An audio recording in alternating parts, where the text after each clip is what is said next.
اللہ کے رسول صلی اللہ علیہ وسلم نے فرمایا کہ خود عالم بنو، پڑھو، کن عالم، اور اگر نہیں پڑھ سکتے تو کم سے کم متعلم، طالب علم بن کر رہو۔ جو لوگ پڑھے لکھے ان کے پاس جا کر بیٹھو، سیکھو، اور اگر اتنا بھی نہیں کر سکتے تو مستمعان، پڑھے لکھے لوگوں کی باتوں کو سنا کرو، اس پر عمل کیا کرو، اور اگر اتنا بھی نہیں کر سکتے تو آخری درجہ یہ ہے کہ جو لوگ پڑھے لکھے ہیں ان سے محبت رکھو، آخری درجہ، اس کے بعد کوئی درجہ نہیں۔ اللہ کے رسول صلی اللہ علیہ وسلم نے فرمایا 5ویں آدمی مت بننا۔ جو لوگ پڑھے لکھے ہیں، علم والے ہیں، پڑھ رہے ہیں، پڑھا رہے ہیں، ان سے بغض مت رکھنا، ان سے حسد مت کرنا، ان سے جلنا مت، ان کو برا برا مت کہنا۔ کیوں؟ فتہلک، اگر ان سے بغض رکھو گے اور ان کو برا بھلا کہو گے برباد ہو جاؤ گے۔ یہ میں نے حدیث کا ترجمہ سنایا آپ۔ آج ہماری سچی صورتحال یہ ہے کہ ہم لوگ خود تو کچھ کرنا نہیں چاہتے، اور جو لوگ کچھ کر رہے ہیں ان کے پیچھے پڑے۔ ایک صاحب نے کہا کہ فلاں مولوی صاحب جو ہے اس کا کپڑا دیکھیے، کپڑا کہاں سے کپڑا لاتا؟ عجیب بات، اچھا کپڑا پہننے کا حکم اسلام نے دیا یا نہیں دیا؟ عبداللہ ابن مسعود رضی اللہ تعالیٰ عنہ کی روایت ہے کہ اللہ کے رسول نے فرمایا کہ تم کو جو اللہ نے نعمتیں دی ہیں اس کا اثر تمہارے لباس سے نظر آنا چاہیے۔ ایک بہت بڑے تاجر، اور وہ آئے تو پیوند لگے ہوئے کپڑے پہن کے آ گئے۔ اللہ کے رسول نے فرمایا کہ اللہ نے تم کو نوازا ہے تو تمہارے جسم کو اس کا اثر نظر آنا چاہیے۔ یہ کیا مطلب؟ تو اگر کسی عالم نے اچھا کپڑا پہن لیا تو کوئی برا تو نہیں کیا اس نے، لیکن ہماری قوم کی حالت یہ ہے کہ اس کے پیچھے پڑ جاتے ہیں۔ اچھا مولوی صاحب پٹیا بھی لے لیا، موٹر سائیکل لے لیا، کہاں سے آ رہا ہے؟ عجیب، اس کو اللہ کہاں سے دے رہا ہے؟ یہ اللہ پر چھوڑ دیجئے نا۔ ارے حساب ہم سب کو دینا یا نہیں دینا؟ اللہ کے دینا ہے تو پھر چھوڑیے اللہ پر۔ آپ کیا کر رہے ہیں انہوں نے تو کبھی پوچھا نہیں آپ سے، تو پھر آپ ان کے پیچھے کیوں پڑے ہو؟ اب میں ایک مثال دے رہا ہوں، اگر کسی نے ایک اسکول قائم کر لیا، اب اسکول قائم کیا تو گاڑی بھی خریدے گا بچوں کو لانے کے لیے، گاڑی بھی خرید لیا، اب اس کے پیچھے پڑ جاتے ہیں ہم لوگ۔ تو فلانا اسکول قائم کیا، 21 سال میں گاڑی لے لی، کتنا پیسہ کما رہا؟ ارے جو قوم کی خدمت کرے گا اللہ تعالیٰ اسے پیسہ بھی دے گا، اسے عزت بھی دے گا۔ آپ بھی کام کیجیے اس کے ساتھ، آپ بھی اسکول قائم کیجیے۔ ایک گاؤں میں اگر 5 اسکول ہو جائے تو کون سا بڑا مسئلہ ہے؟ ہونا چاہیے۔ ایک گاؤں میں اگر 5 مکتب قائم ہو جائے کون برا ہے؟ ہونا چاہیے۔ اس کا حوصلہ بڑھائیے، اس کو تسلی دیجیے، اس کے ساتھ کھڑے رہیے اور کہیے کہ تعلیم کے بغیر ہم آگے نہیں بڑھ سکتے۔ آج ابھی BPSC کا رزلٹ آیا، آپ دیکھ لیجیے مسلمانوں کی کیا تعداد ہے، اس میں گنتی کر سکتے ہیں۔ 1,20,000 میں کم سے کم تو 20,000 آپ کو ہونا چاہیے، نہیں ہونا چاہیے، لیکن آپ کتنے ہیں؟ ہمارے تعلیم کی صورتحال اتنی گری آج کی، ابھی 10 دن پہلے کی بات ہے نہیں، تازہ 2 نومبر کو دیا گیا سب کو لیٹر، خط دیا گیا سرکاری نوکری کا۔ ہماری تعداد بہت معمولی۔ میرے بھائی، یہ تعلیمی ادارے یہ ہماری پہچان ہے، یہ ہماری شناخت ہے۔ آج میرٹ لسٹ میں دیکھا جا رہا ہے کہ قوم کے پاس کتنے تعلیمی ادارے، ہم لوگ بہت پیچھے، بہت۔ OBC جسے اتی پچھڑا ہم لوگ کہتے ہیں، ان کے پاس اسکول ہم سے زیادہ ہیں، اتی پچھڑا۔ تو ہمیں تعلیم کے لیے اپنے زندگی کے آمد میں سے بجٹ بنانا ہوگا. زکوٰۃ اور خیرات کے بھروسے پر اگر آپ تعلیم حاصل کرنا چاہیں گے تو پھر وہ رسمی تعلیم ہوگی، ترقی نہیں کرنے والی تعلیم نہیں ہو سکتی. آپ معیار بنائیے کہ اگر ہمارا بچہ عربی پڑھے گا تو اتنی اچھی عربی پڑھے گا کہ دنیا میں اس کی اہمیت ہو. پارسی پڑھے گا تو ایسی پارسی پڑھے گا کہ دنیا اس کا لوا مانے گا. آپ کا بچہ اگر انگریزی بولے گا تو ایسی بولے گا کہ دنیا اس کی قدر کرے گی. اس نیت کے ساتھ آپ بچوں کو پڑھانا چاہتے ہیں تو آپ کو اپنی آمدنی کا خالص حصہ اس کے لیے خرچ کرنا پڑے گا. اور میں سمجھتا ہوں کہ گاؤں کے جو ذمہ داران حضرات ہمارے سامنے ہیں، اگر انہوں نے طے کر لیا کہ ہمارے گاؤں میں ایسا ماحول بننا چاہیے کہ ہر آدمی ہر مہینے اپنی آمدنی میں سے کم 1% بول رہا ہوں میں 1%، یعنی 100 روپے کما رہا ہے تو 1 روپیہ، 1000 کما رہا ہے تو 10 روپے، 2500 کما رہا ہے تو 25 روپیہ. اتنا کم سے کم 10,000 کمانے والا اگر 100 روپے کم سے کم ہر مہینے اپنے مدرسے کو دینا شروع کر دے تو آج کون ہے 10,000 سے کم کما رہا؟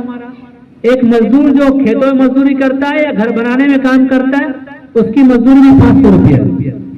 تو 500 روپیہ کا مطلب ہوتا ہے 15,000 مہینے میں کما رہا ہے ایک مزدور. اور 15,000 کمانے والا 100 روپیہ اپنے جیب سے مدرسے میں ڈال دے ہر مہینے اور سب آدمی یہ طے کر لیں تو بتائیے مدرسے اچھے طرح سے چلیں گے یا نہیں چلیں گے؟ یہ مزاج بنائیے اپنے علاقے میں.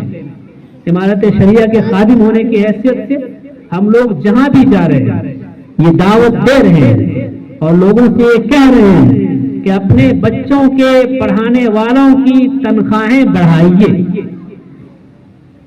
یہ کیوں کہہ رہے ہیں؟ یہ اس لیے کہہ رہے ہیں کہ جو آپ کے بچوں کو پڑھاتا ہے اگر وہ اپنے گھر کے اخراجات سے مطمئن ہوگا تو وہ دل لگا کر پڑھائے گا، اور گھر کے اخراجات سے مطمئن نہیں ہوگا تو اس کا دماغ مطمئن نہیں ہوگا، وہ پڑھائے گا ہی نہیں کسی. بچہ سامنے بیٹھا ہے اس کا دماغ گھر کے کاموں پر ہوگا تو وہ کیا پڑھا؟ بادشاہ وقت کے بارے میں نے یہ واقعہ ایک اردو کتاب میں دیکھا، حقیقت سے کیا تعلق ہے اللہ عالم، لیکن لکھا ہے کہ اورنگزیب عالمگیر رحمۃ اللہ علیہ کے دربار میں کچھ لوگوں نے ایک امام صاحب کی شکایت کی اور کہا کہ دیکھیے بادشاہ سلامت ہمارے یہ امام صاحب ہیں ہر نماز میں بھول جاتے ہیں، کبھی 2 رکعت کو 3 رکعت کر دیا، کبھی 4 رکعت کو 3 رکعت کر دیا، کبھی 4 کو 5 کر دیا، یہ ہر نماز میں ان کا حال ہے. تو ہم لوگ چاہتے ہیں کہ امام صاحب کو آپ راستہ بلا کر کچھ تنبیہ کر دیتے. بادشاہ نے کہا کہ ٹھیک ہے، پہلے آپ لوگ ایک کام کیجیے، ابھی آپ لوگ جائیے اور امام صاحب کو بلا کر کہیے کہ ہم نے آپ کی تنخواہ میں اتنا اضافہ کر دیا. اس زمانے میں یعنی اگر 500 روپے تھی تنخواہ تو کل سے آپ کو اگلے مہینے سے آپ کو 700 ملے گی، یہ اضافہ کر دیجئے اور پھر اگلے مہینے آپ لوگ آگے ہم کو بتائیے کہ اب امام صاحب ٹھیک ہے یا نہیں ہے. تو لوگوں نے کہا کہ یہ تو الٹا ہی پڑ گیا، ہم لوگ گئے تھے امام کی شکایت کر رہے، یہ بادشاہ نے ہم ہی لوگوں کو جرمانہ لگا دیا کہ تنخواہ بڑھا دو. لیکن بہرحال بادشاہ کا حکم ہو گیا تو اب کرنا تو پڑے گا. تو لوگ گئے اور امام صاحب کو بلایا، کہا کہ امام صاحب اگلے مہینے سے آپ کی تنخواہ 700 روپیہ ہو. اور امام صاحب بیچارے کا دل بڑا ہو گیا. ظہر کی نماز سے جب انہوں نے نماز پڑھنی شروع کی تو اب کوئی غلطی نہیں، شاندار نماز پڑھا رہے ہیں، مہینہ گزر گیا ایک مرتبہ غلطی نہیں. تو لوگوں نے بادشاہ کے یہاں جا کر کہا کہ آپ کی بات سمجھ میں آ گئی، آپ نے تنخواہ بڑھائی جب سے اس وقت سے امام صاحب نے ایک بھی دن غلطی نہیں کیا. کہا ارے بیوقوف، وہ امام غلطی کیا کرتا، وہ گھر کا خرچ اس کا اتنا بڑھا ہوا تھا، وہ بیچارہ پریشان تھا تو ہر نماز میں اس کے دماغ میں بات آ رہی کہ گھر کا خرچہ کیسے پورا ہوگا، بیٹی بیمار ہے علاج کیسے کروائیں گے، بیوی کو بخار ہے پیسے دوا کہاں سے لائیں گے. تو ہر نماز میں اس کا دماغ تو ادھر لگا ہوا، تو نماز تو خراب ہونی. اس لیے میں نے کہا اب جب اس کی ضرورت پوری ہو گئی تو وہ بیچارہ اطمینان سے نماز پڑھاتا ہے، تو غلطی کہاں سے؟ ہمیں یہ طے کرنا چاہیے کہ اگر ہمارا پڑھانے والا، ہمارے بچوں کا پڑھانے والا معلم اپنے ضروریات سے فارغ ہوگا تو دل لگا کرتا ہے، ضروریات سے فارغ نہیں ہوگا تو اس کا دل بے چین ہوگا، دماغ بے چین ہوگا، وہ پڑھائے گا. اس لیے میں بہت درد کے ساتھ آپ سے عرض کر رہا ہوں، اگر ہم لوگ یہ سمجھتے ہیں کہ ہمارا گھر 10,000 میں نہیں چل سکتا تو بیچارہ مولوی بھی، اس کی فیملی بھی لمبی ہوتی ہے، اس کا گھر 10,000 میں کیسے چل جائے؟ لوگ کہتے ہیں آرام سے کہ مولوی صاحب کے پیسے میں برکت بہت ہوتی ہے، تو برکت صرف مولوی صاحب کو ہوتی ہے، آپ کو نہیں ہوتی ہے. ارے ایمان والا جو بھی ہے اس کے رزق میں اللہ برکت دیتا کہ نہیں دیتا؟ تو صرف مولوی صاحب کے لیے خاص کر دیا آپ نے. ہم لوگ مفتی سوراب صاحب نائب ناظم معاشرہ کے ساتھ ایک وفد میں تھے، تو ایک صاحب نے کہا کہ حضرت میرے بیٹا کے لیے دعا کرو، اللہ تعالیٰ اس کو اچھی ملازمت دے. کہا کہ ابھی آپ کا بیٹا کیا کر رہا ہے؟ تو ابھی بینک میں ملازم ہے. کہا بینک ملازم ہے تو کتنی تنخواہ مل رہی؟ کہا کیا ملے گی، 30,000 مل رہی. بہت چہرہ بنا کر انہوں نے کہا کہ 30,000 مل رہی. تو مفتی صاحب نے کہا کہ آپ کے مسجد میں جو امام ہے، جس مسجد کے آپ سیکریٹری ہیں، اس کی تنخواہ کتنی ہے؟ کہا 5,000 دیتے ہیں. تو مفتی صاحب نے کہا کہ پھر تو آپ کے بیٹے کی 30,000 ٹھیک ہی ہے، آپ ان کی 10,000 کر دیے تو ہم آپ کے لیے دعا کریں گے، ورنہ جتنی مل رہی ہے بہت. ارے آپ کے بیٹے کی 30,000 ہے تو آپ کہتے ہیں کہ 30,000 ہے، اور اس بیچارے کی 5,000 اس کو 5,000 دے رہے ہیں. یہ جو سوچنے کا معیار ہم لوگوں کا ہے یہ بہت غلط ہے. اپنے بھائی کے لیے وہی سوچنا چاہیے جو اپنے لیے سوچتے ہیں. یہ اللہ کے رسول صلی اللہ علیہ وسلم نے مومن کی پہچان بتائی. اپنے لیے جو وہی سوچو جو اپنے بھائی کے لیے سوچتے ہو، جو اپنے لیے سوچتے ہو وہی اپنے بھائیوں کے لیے سوچو. یہ حکم دیا گیا ہمیں. لیکن ہم لوگ یہ سمجھتے ہیں کہ ہمارا گھر تو 15,000 میں نہیں چلے گا، لیکن ہمارے بچوں اور بچیوں کے پڑھانے والے معلم کا گھر 5,000 میں چل جائے گا. کون سی سوچ ہماری؟ ہم سبوں کو یہ طے کر رہے ہیں کہ اس ملک میں اگر ہم لوگوں کو عزت کے ساتھ جینا ہے، اور آگے بڑھ کر میں کہتا ہوں اگر اسلام کے ساتھ جینا ہے تو ان اداروں کو مضبوط کرنا ہوگا. یہ مولانا افضل امام فاروقی کی تنہا ضرورت نہیں ہے کہ یہ بیچارے سر پھوڑتے رہیں اور آپ لوگ کچھ مت کیجیے، نہیں، ہم سب کی ذمہ داری ہے. اور اگر اس چیز کو ہم لوگوں نے محسوس نہیں کیا تو ذرا سوچیے، داماد رسول حضرت عثمان غنی رضی اللہ تعالیٰ آپ نے اعلان فرمایا کہ ہے کوئی جو مدینہ میں فاقہ پڑ رہا ہے، کوئی جو مدد کرے. حضرت عثمان غنی کھڑے ہوئے اور کہا کہ شام سے میرا 100 اونٹ کا بھرا ہوا غلہ آ رہا ہے، 100 اونٹ، میں نے وہ سارے اللہ کے راہ میں دے دیے. اللہ کے رسول نے دوبارہ اعلان کیا، پھر کھڑے ہو گئے. تیسری بار اعلان کیا، پھر کھڑے ہو گئے. عثمان تم بار بار کھڑے ہو رہے ہو. کہا اللہ کے رسول میرے ماں باپ آپ پر قربان، اگر میری ساری دولت نچھاور ہو جائے تو مجھے خوشی ہوگی کہ اللہ کے رسول پر میرے اعلان نچھاور کر دیا.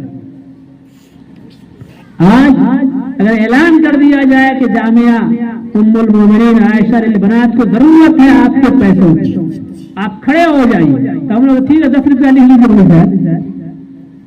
بولیے ہم یہ کہتے کہ نہیں کہتے؟ نہیں، ہمیں یہ سوچنا چاہیے کہ ہم کتنا دے سکتے ہیں پوری طاقت کے ساتھ. اور اللہ کا وعدہ ہے کہ آپ جتنا دیں گے اس کا 700 گنا تک اللہ عطا کر سکتا ہے. تو اللہ پر یقین رکھنا چاہیے. ایک بات کہہ کے اپنی بات ختم کروں گا.